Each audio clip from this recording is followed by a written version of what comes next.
They think power comes from corner offices and loud voices echoing across conference rooms. That's the kind of thinking that got this whole mess started in the first place. I'm Anthony Morrison, 48 years old, and I've been managing critical infrastructure networks since my Army Rangers discharge after Desert Storm.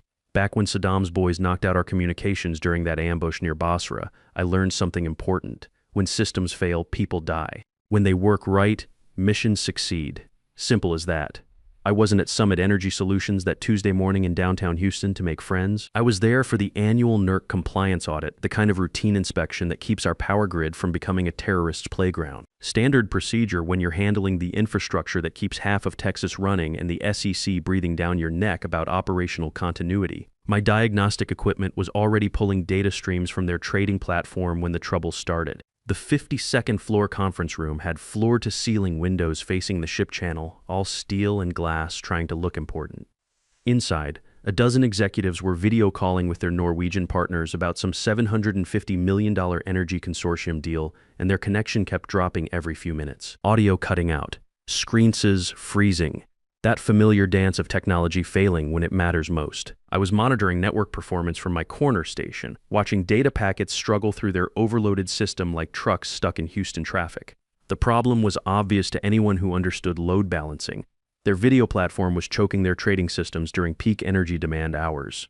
Basic resource management failure, but nobody was asking for my opinion. Wesley Pierce, 33 years old, VP of Operations with an MBA from Wharton, and about as much real-world experience as a recent college graduate, was getting red-faced pointing at monitors like that would somehow fix the latency issues. His father Norman had fast-tracked him through every department since he graduated. Classic case of nepotism making good engineers quit and incompetent ones feel comfortable. The Norwegian call was falling apart in real time.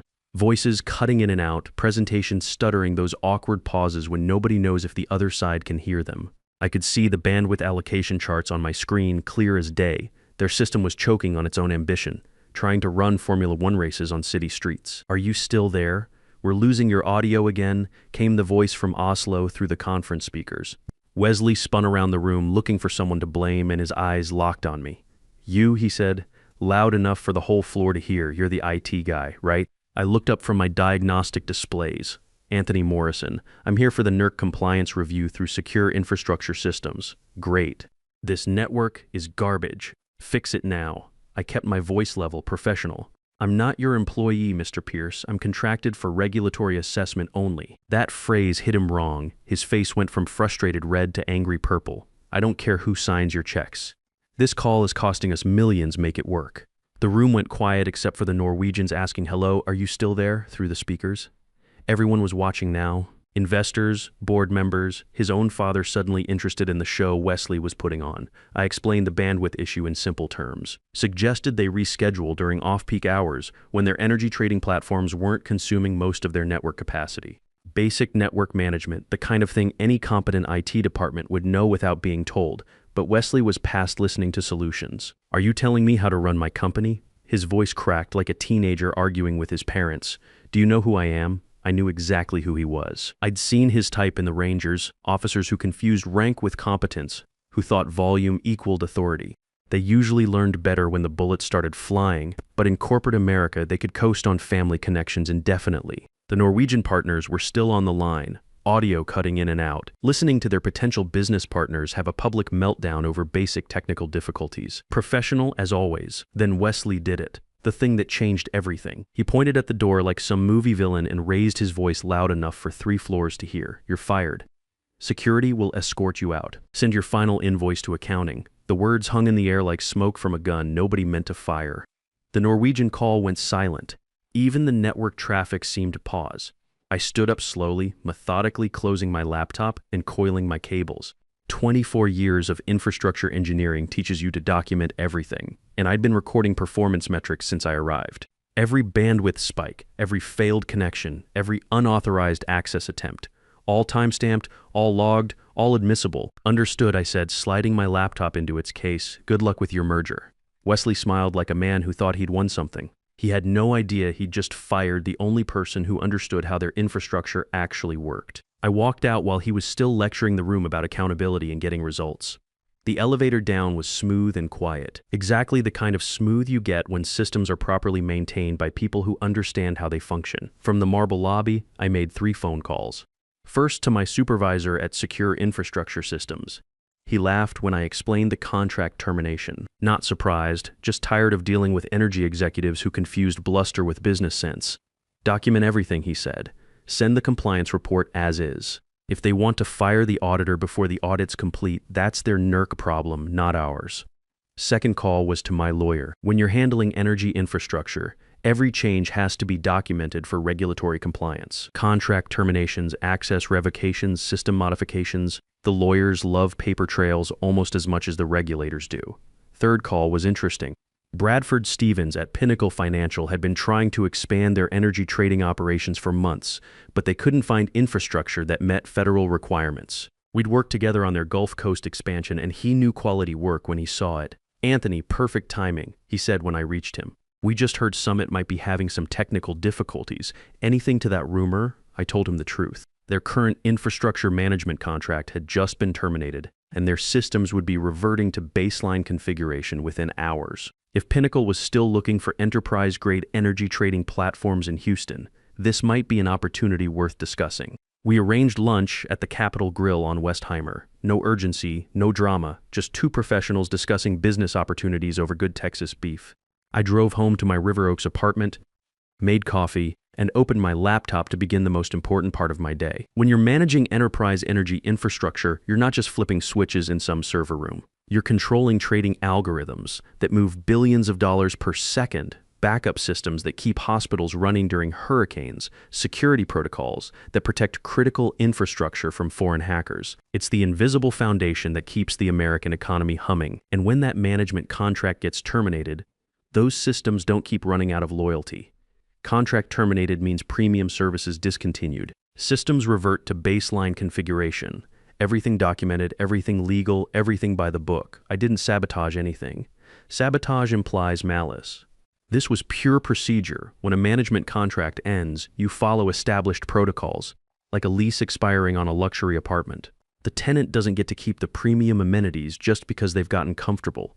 First change was network priority routing. Summit's high-speed trading platform went from dedicated fiber channels to shared bandwidth pool, not broken, just not special anymore. Their data packets had to wait in line with everyone else's email and cat videos. In energy trading, milliseconds matter, and they just lost their express lane. Next came security protocols. The custom authentication tokens I'd configured for their executive team had expiration timers built in. Standard security practice. 8 hours after contract termination, those tokens would expire automatically. No active management contract meant no authority to issue new ones. Then firewall configurations reset to manufacturer defaults. Their specialized port forwarding disappeared. VPN tunnels closed. Remote access privileges cleared. Nothing malicious, just removing the custom setup that required active maintenance. The backup systems were next. Their redundant power supplies, climate control monitoring, emergency failover protocols. All the invisible safety nets that keep critical systems running during hurricanes, power outages, cyber attacks. Without active management contracts, these premium services automatically discontinued. By 4 p.m., their network was running like any other basic office setup. Functional but slow, connected but unreliable, working but not optimized. The difference between a NASCAR engine and a rental car. Both will get you places, just not at the same speed. My phone started buzzing around 5:30. First a text from Wesley, network issues. Fix this. Then unknown numbers, probably their IT department trying to figure out why their premium services had vanished. I archived the messages without responding. Professional contractors don't provide services after termination. You want technical support, you need an active contract. The lunch meeting with Bradford Stevens went better than expected. We met at the Capitol Grill, one of those Houston places where serious business gets done over serious stakes. Bradford was already there when I arrived, studying his phone with the focused expression of a man watching energy futures move in real time. "Anthony, good to see you," he said. Standing to shake hands, I take it Summit wasn't as interested in your recommendations as they should have been. I gave him the diplomatic version. Creative differences about operational priorities, contract terms that couldn't be reconciled, mutual decision to part ways. In our business, you learn not to burn bridges even when the other side has already lit the match. "Their loss," Bradford said, cutting into his ribeye. We've been looking at Houston expansion for 8 months, but the infrastructure requirements for federal compliance are pretty specific. FERC doesn't mess around when it comes to energy trading security.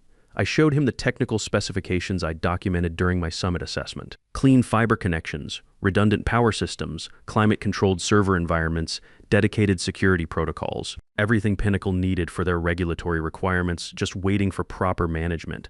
What kind of timeline? Bradford asked. I explained that Summit's premium services were already reverting to baseline.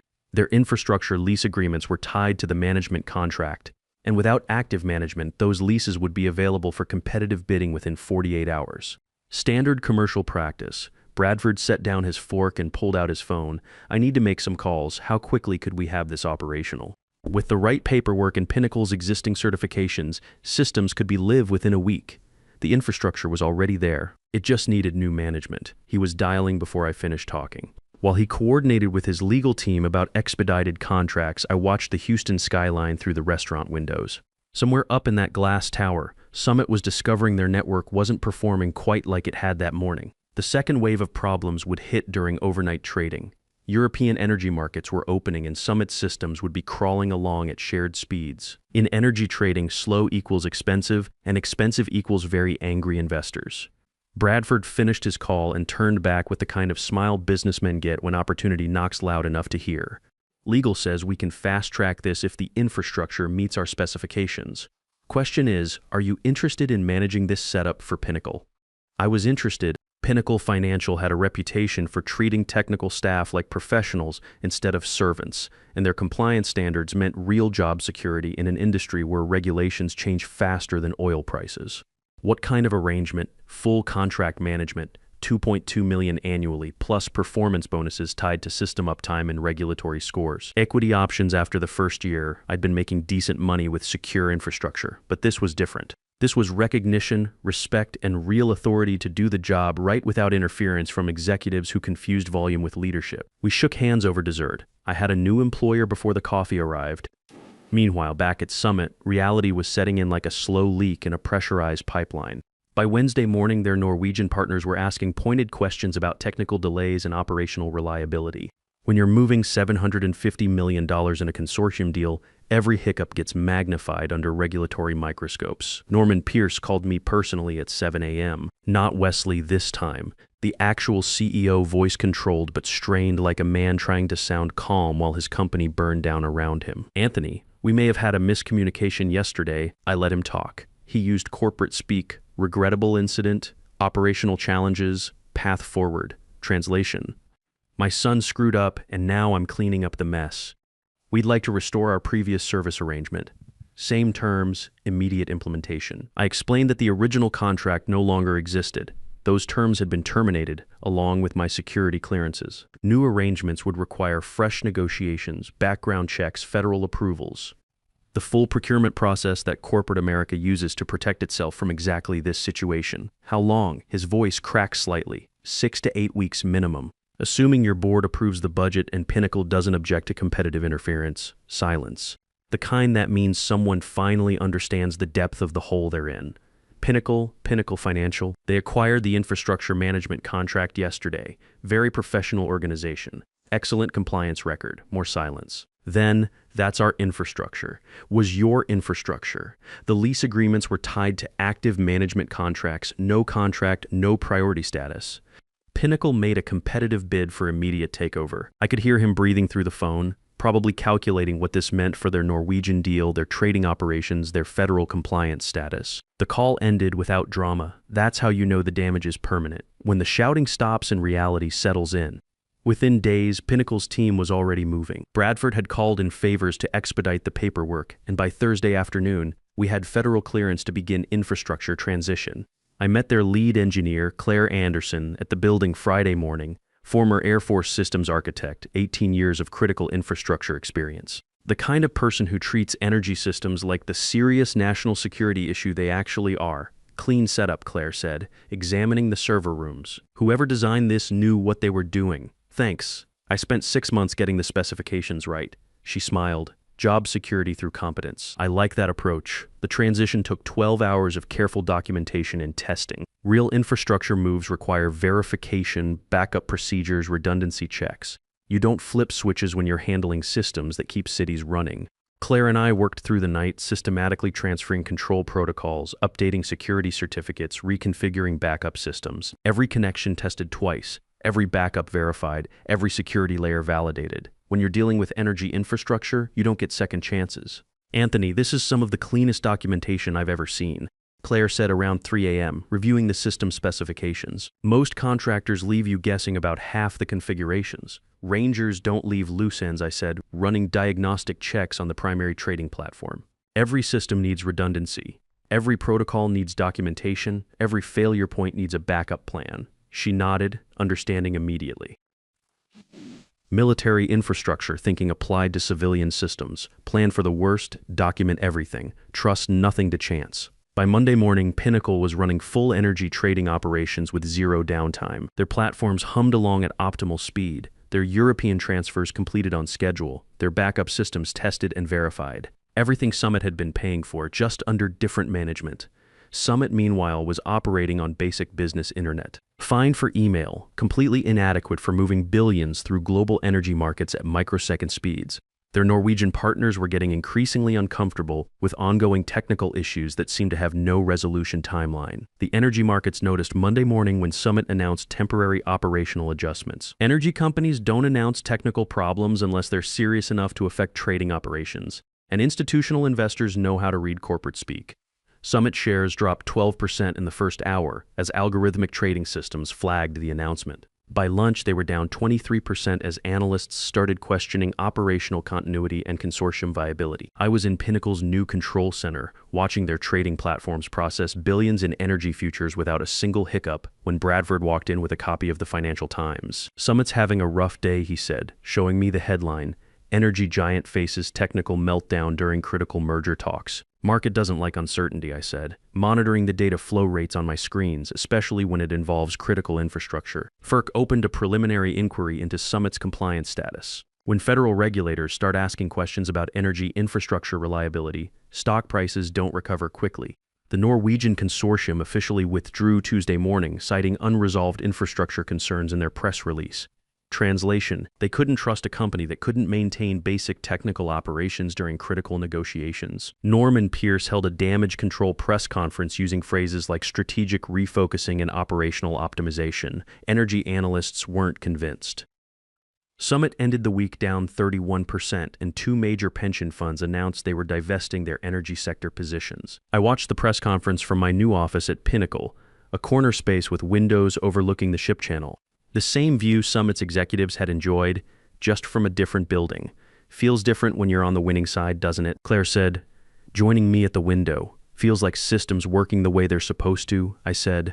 No drama, no politics, just professional competence applied to complex problems. She understood. That's what military people appreciate about good civilian operations. Clear objectives, competent leadership, results that matter. 6 months later, the full scope had settled into Houston's energy landscape like sediment after a hurricane. Summit was still operating, barely. They'd moved to smaller offices in a lower rent district, their trading operations handled through leased facilities that couldn't support their original client base. Norman had quietly reassigned Wesley to what press releases called a strategic advisory role, industry translation, exiled to an office where he could do minimal damage while collecting a paycheck that wouldn't embarrass the family name. Some lessons cost more than others, and this one had carried a price tag in the hundreds of millions. Pinnacle Financial was thriving. They'd expanded to occupy 4 floors of the original building, their operations running with the smooth efficiency that comes from properly managed systems and professionally respected staff. I kept a copy of that Energy Week article in my office, not from ego, but as a reminder that competence eventually gets recognized when it's paired with the right leadership. My reputation in the industry had evolved considerably. The Summit incident became a case study in business schools about how technical relationships intersect with corporate governance and how mismanaging key expertise can cascade into operational failure. The Harvard Business Review published a piece called Hidden Infrastructure Dependencies: When Core Competencies Walk Out the Door. The authors had interviewed dozens of executives about similar situations where technical talent had been undervalued until it disappeared, taking critical capabilities with it. I was invited to speak at energy conferences about treating infrastructure professionals like strategic assets rather than interchangeable support staff. The audiences were mostly other technical people who'd experienced similar situations, and the reception was always the same, knowing nods and quiet appreciation. At the National Energy Infrastructure Summit in Dallas, I gave a presentation called Critical Systems, Critical People. The room was packed with executives who'd heard the summit story and wanted to understand how to avoid similar disasters. Infrastructure isn't just hardware, I told them. It's the knowledge, experience, and relationships that keep complex systems running. When you fire the person who understands your critical systems, you're not just losing an employee, you're losing institutional memory, vendor relationships, and operational continuity. After the presentation, 3 different energy companies offered me consulting contracts to audit their technical dependencies, companies that had heard the story and wanted to identify their own vulnerabilities before they became problems. The speaking engagements led to more opportunities. I found myself working with executive teams to identify critical infrastructure relationships and build proper management protocols around them. The work was satisfying in ways that pure technical consulting never had been. I was helping prevent other technical professionals from experiencing what I'd gone through while educating executives about the real value of infrastructure expertise.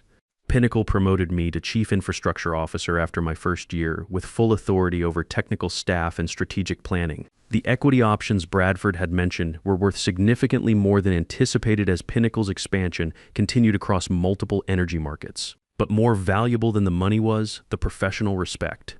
The understanding that technical expertise was a strategic asset worth protecting and developing. I hired Claire Anderson as my deputy CIO, and together we built a technical team that operated more like a military unit than a traditional corporate department. Clear chains of command, documented procedures, regular training, and absolute accountability for results.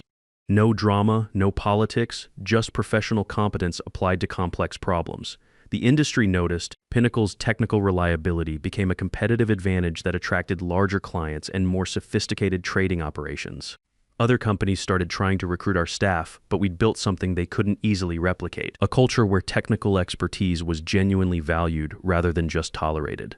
I also got involved with veteran organizations in Houston, helping other ex-military technical professionals transition into civilian infrastructure careers.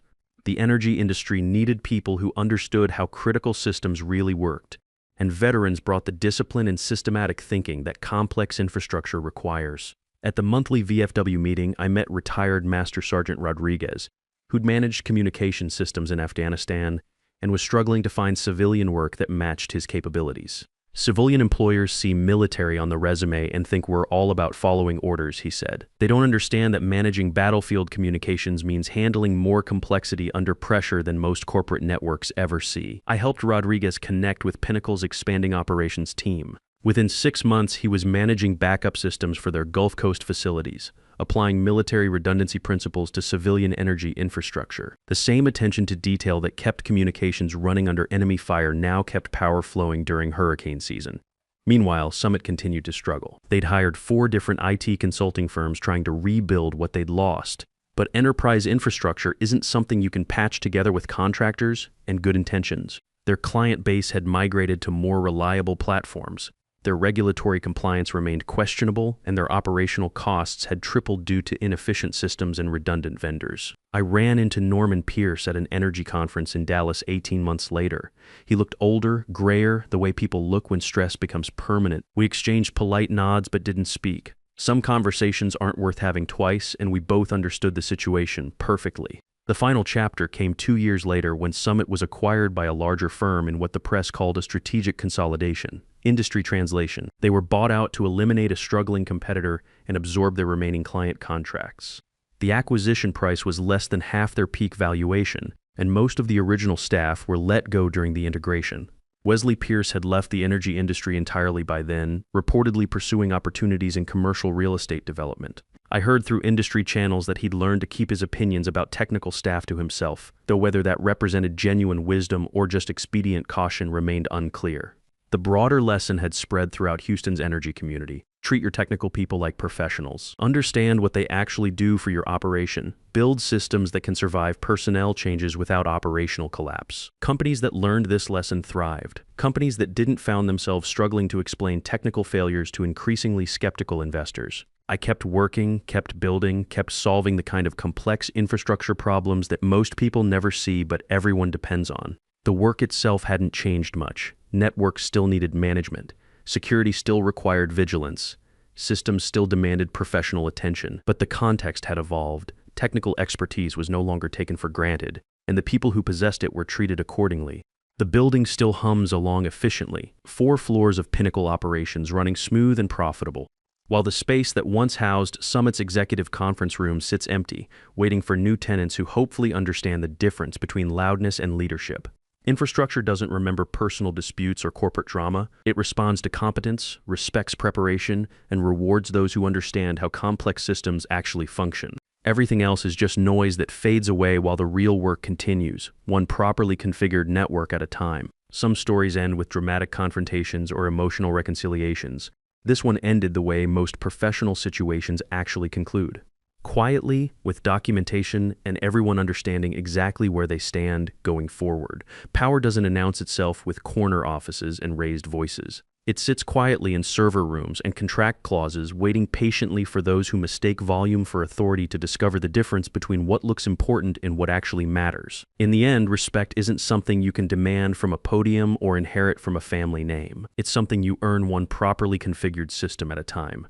One professional relationship at a time, until the day someone tries to fire you and discovers they just handed their entire operation to the competition.